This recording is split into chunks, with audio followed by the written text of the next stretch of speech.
student, we are going towards the heart. First of all, what is the location of heart? The heart is located in between the middle cavity or thoracic cavity and in between the lungs, and that's why it is called the mediastinum. So the location is middle cavity of thoracic cavity and in between the lungs, and that's why it is called the mediastinum. Then the size of heart. It is to be said that each and every person having a heart with a size like its own fist. So the size is like a own fist. Then what is the weight of that heart? Generally it ranges from 250 grams to 300 grams. Generally it is said that 250 grams weight of the heart is present in the female, and in male generally 300 grams weight of the heart is present. So this is the location, size, weight. And what is the color of heart? You know that the color of heart? The color of heart is a reddish brown in color. It is a hollow, muscular, and which having a capacity to pump for the blood circulation. So this is the different points related to that heart. Then it having a covering, the heart having a covering, and this covering is called as the pericardium. Pericardium. Peri means above, cardium means the heart. The membrane which is present above the heart is called the pericardium. This pericardium is made up of two layers. Fibrous layer. Fibrous layer, it is a tough, made up of a white fiber connective tissues and having a non-elastic. Okay, so the fibrous means a tough, made up of a white fiber, and a serous material. And the serous. Again this serous, it is a protective, fibrous material or the fibrous membrane, it is a protective in nature. The serous membrane, it is made up of again two layers, and these layers are parietal layer and visceral layer. Parietal layer, look at here, parietal layer, this is the parietal layer, this is the outer membrane, and the visceral layer, this is the visceral layer. It is also made up of the pleural layer. A cavity is present. This cavity is called as the pericardial cavity. What we call it is a pericardial cavity. In that pericardial cavity, pericardial fluid is present. What is the function of that pericardial fluid? Here the pericardial fluid is present. Outer membrane is the fibrous membrane. It is a tough. It is protective in nature, and here the serous material is made up of the parietal layer and the visceral layer. These are the two layers. In between that parietal layer and the visceral layer, a pericardial space is present. This pericardial space contains a pericardial fluid. The pericardial fluid, it has to do the different function. It acts as a shock absorber as well as it prevents from the mechanical injury. It prevents from the mechanical injury, and the heart as well as it maintain the moisture. It maintain the moisture of the heart. So these are the different function of the parietal and the visceral layers. Okay. So which are the different functions of the pericardium? It acts as a shock absorber. It maintains the moistness. It maintains the moistness as well as it prevents from the mechanical injury. It prevents from the mechanical injury. So this is the outer layer, pericardium layer, and here it having a heart wall also. Here the heart wall is present. This heart wall having a different membrane, epicardia,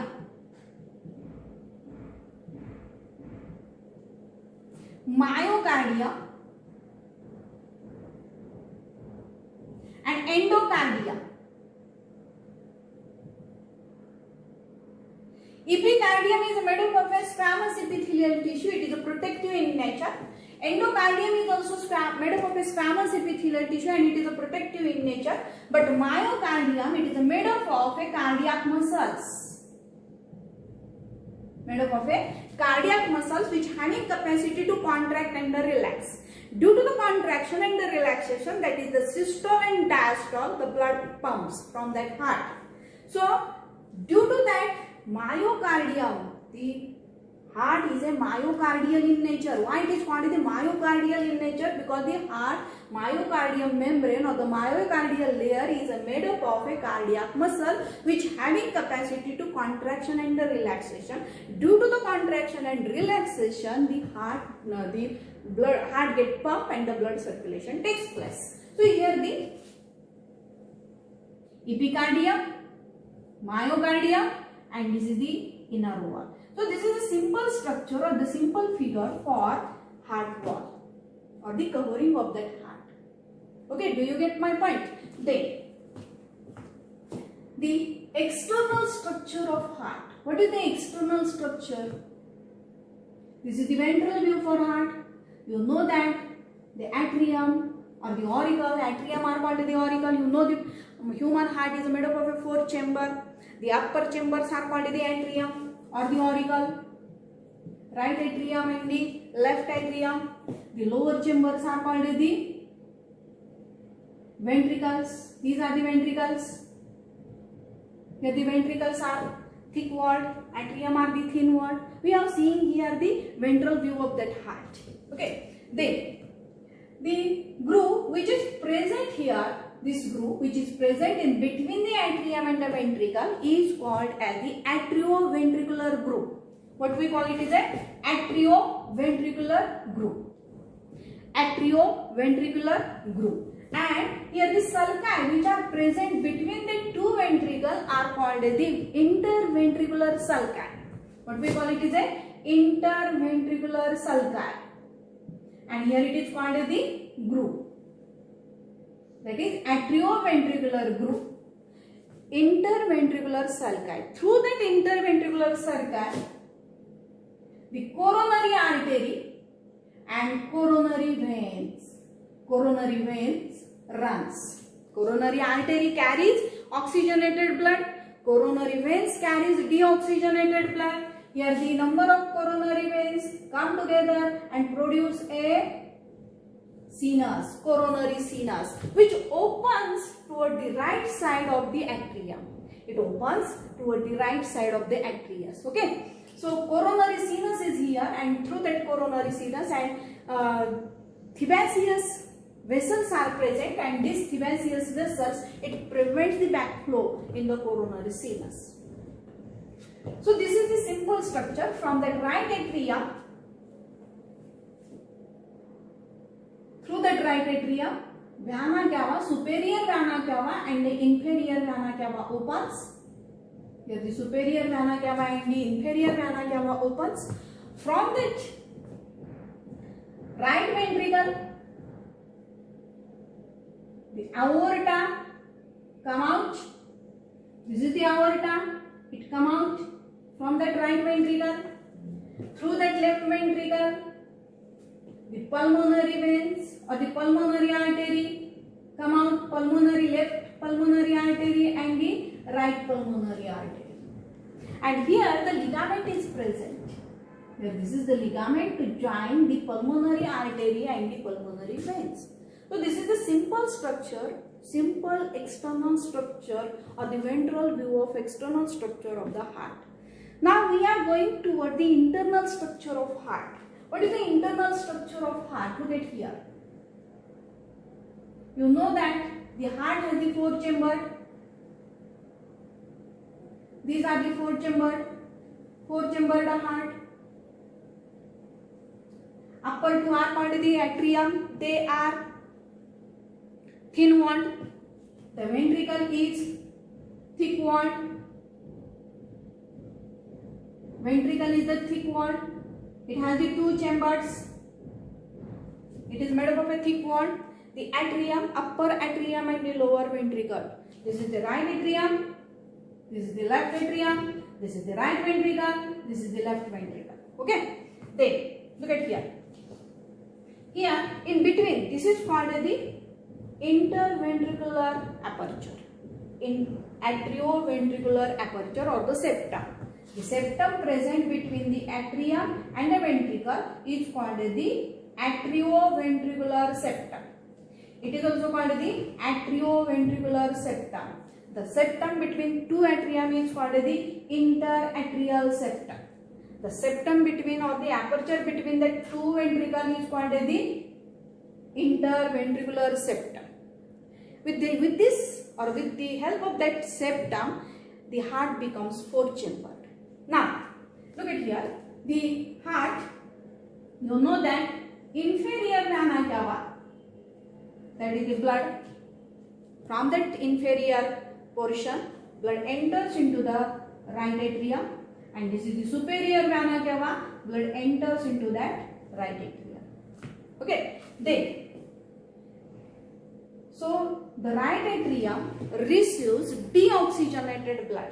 Right atrium receives deoxygenated blood. This deoxygenated blood, it passes through or it transfers towards the ventricle, right ventricle, through a tricuspid valves. These are the tricuspid valves. Through a tricuspid valve. It prevents the backflow from the right ventricle toward the right atrium. And the backflow is prevented by bicuspid valves. Bicuspid valves. This bicuspid valve is also called the mitral valve. This bicuspid valve is also called the mitral valve. So through the tricuspid valve and the bicuspid valve, the backflow is prevented from ventricle to right from auricle or from ventricle to atrium. So the backflow is prevented with the help of that bicuspid and the tricuspid valve. This bicuspid and the tricuspid valves, they are guarded by or they are protected by or the here chordae tendineae. Chordae tendineae. But this chordae tendineae is protected by the papillary muscles. They are protected by the papillary muscles. Okay? Do you get my point? Then the oxygenated blood from that left ventricle, it carried through aorta. Oxygenated blood is carried through aorta towards body part, towards the different body part.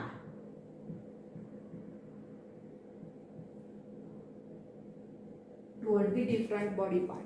As well as here the deoxygenated blood, it carried towards pulmonary veins, pulmonary artery and pulmonary vein. This is the left artery, pulmonary artery and the right pulmonary artery. So for the oxygenation, the blood, this deoxygenated blood, it carried from right ventricle towards the lungs through that pulmonary artery. Okay, pulmonary artery always carries deoxygenated blood, and here the pulmonary veins carries oxygenated blood from that lungs. Here the lungs are present. From that lungs, oxygenated blood carries towards the left atrium, toward the left atrium through this pulmonary vein. These are the pulmonary veins. Through that pulmonary vein carries deoxygenated blood. Okay, so this is the simple structure, simple internal structure of the heart. What is the simple? As well as here the backflow